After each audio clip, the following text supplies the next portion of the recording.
மனிதர்கள் மட்டும் அல்லாது இவ்வுலகில் வாழும் அனைத்து உயிரினங்களுக்கும் நிறை குறைகளை அள்ளி கொடுத்த இந்த சுற்றுச்சூழலுக்கு பெருமை சேர்க்கும் விதமாக உலக சுற்றுச்சூழல் தினமாக ஒவ்வொரு ஆண்டும் ஜூன் 5ஆம் தேதி கொண்டாடப்படுகிறது. இந்த காலகட்டத்தில் சுற்றுச்சூழலை மனிதர்களாகிய நாம் பாதுகாக்கும் சூழ்நிலை ஏற்பட்டுவிட்டது.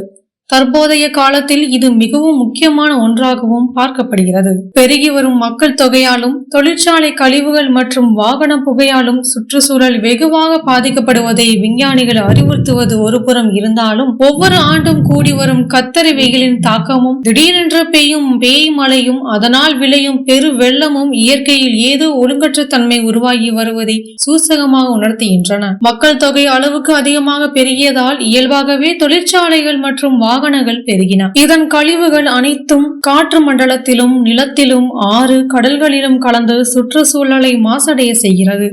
எனவே நாம் சுற்றுச்சூழலை காப்பதற்கு இது குறித்த விழிப்புணர்வை மக்களிடத்தில் ஏற்படுத்த வேண்டியதாகும். சுற்றுச்சூழலை காக்க இந்த உலகில் உள்ள ஒவ்வொரு மனிதனும் முன் வர வேண்டும். நம்முடைய முன்னோர்கள் சுற்றுச்சூழல் குறித்த பெரும் அறிவையும் விழிப்புணர்வையும் கொண்டிருந்தனர் என்பதற்கு இலக்கியங்களில் கூட பல ஆதாரங்கள் உள்ளன. குறிப்பாக நிலத்தை ஐவகை திணைகளாக குறிஞ்சி, முல்லை, மருதம், நெய்தல், பாலை என பிரித்து அங்கு வாழும் மக்களுக்கு ஏற்ப தொழில்கள், கலாச்சாரங்கள், கடவுள்கள் என வகுத்து முறையானதொரு வாழ்வை மேற்கொண்டனர். உதாரணமாக மலையும் மலை சார்ந்த இடம் குறிஞ்சி என்றால் மலையையே அவர்கள் கடவுளாகத்தான் பார்த்தார்கள். கடலும் கடல் சார்ந்த இடம் நெய்தல் என்றால் கடலை தேவதையாக வழிபட்டனர். அதனை மாசுபடுத்தாமல் பாதுகாக்க வேண்டும் என்ற மனநிலை இயல்பிலேயே இருந்தது. மனிதனோ பூமி தனக்கு மட்டுமே சொந்தம் என எண்ணிக்கொள்கிறான். இந்த நிலை மாற வேண்டுமானால் முதலில் மனிதனின் மனநிலையில் ஒரு மாற்றமும் புரிதலும் தேவைப்படுகிறது. மற்ற உயிர்களை பற்றி சிந்திக்கும் தன்மையும் உணர்வும் மனிதனின் அவசியமாகிறது. இன்றைய காலத்து மனிதனோ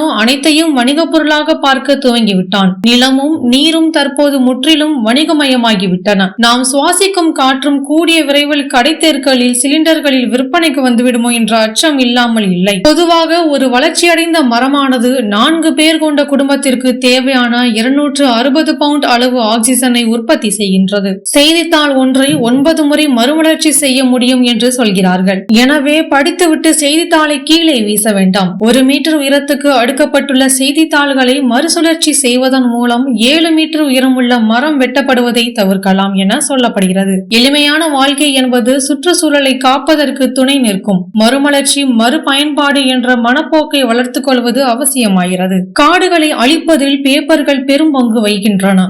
ஆகவே பேப்பர்களை பயன்படுத்தும் போது நிதானமாக செயல்படுவது நல்லது. தட்டச்சு செய்யும் போது 2 பக்கங்களிலும் செய்யலாம். இன்று எளிதாக கிடைக்கக்கூடிய உலோகம் அலுமினியம்.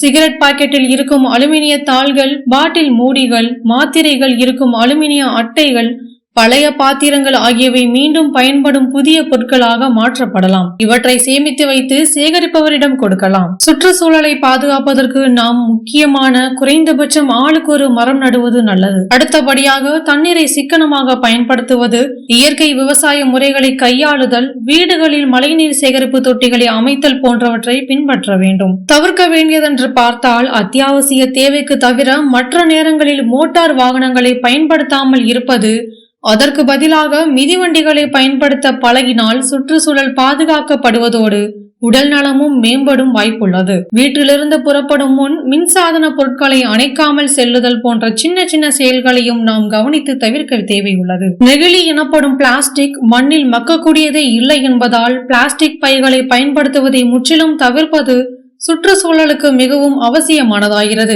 பிளாஸ்டிக்கால் ஆன பொருட்களை கீழே வீசாமல் மறுபயன்பாட்டுக்கும் மறுசுழற்சிக்கும் அனுப்புவது, பொருட்களை வாங்க கடைக்கு செல்லும் போது வீட்டில் இருந்தே பை எடுத்து செல்வது போன்ற விஷயங்களை பின்பற்றாமல் சுற்றுச்சூழலை பேணி பாதுகாக்க வேண்டிய அவசியத்தை உணர்ந்து செயல்பட தவறியதன் விளைவுகளை மனிதர்கள் தற்போது கொரோனாவால் அனுபவிக்க தொடங்கிவிட்டனர்.